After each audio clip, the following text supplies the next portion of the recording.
Talk a little bit about the toxicity of just the whole concept of color blindness and why it's counter to racial justice.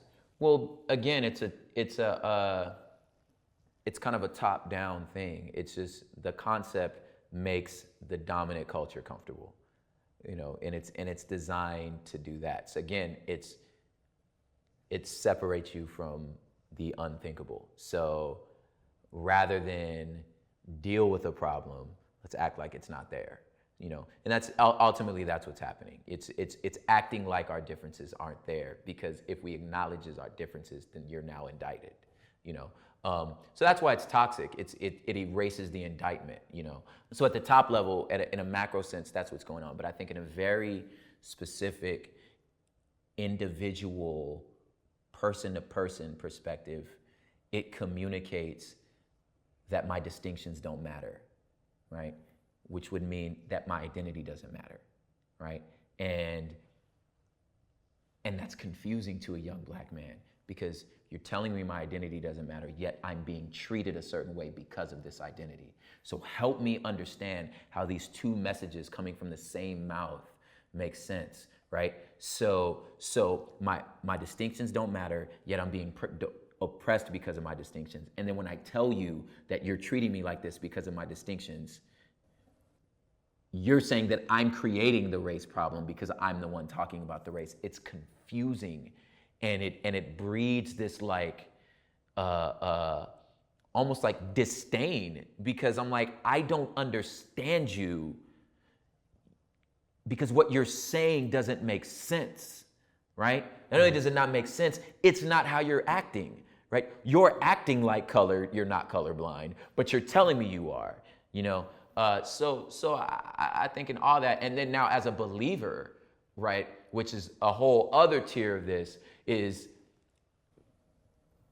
race was God's idea. Like, the Lord made us, like He made us what we are. So for you, especially as a believer, to use this term colorblind, I'm like, I don't know what Bible you're reading. You know what I'm saying? Because I'm like, you're denying and ignoring a very important, specific, purposeful, and beautiful part of the redemptive narrative. Just like color matters, like it's part of the story. Even the idea of like the coming Messiah. He couldn't have been Korean.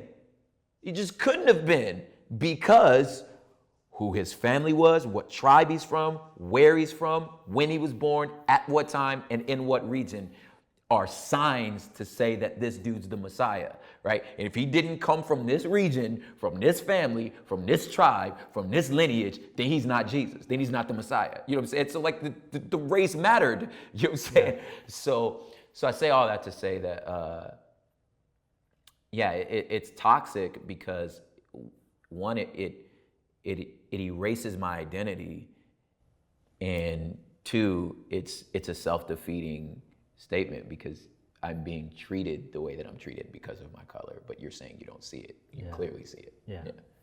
And it rarely benefits. It never benefits. It never. It never benefits. It don't ever benefit us. It's just what I'm saying. It's just making the dominant. It's making you feel comfortable. Exactly. So it's like, cool. Yeah.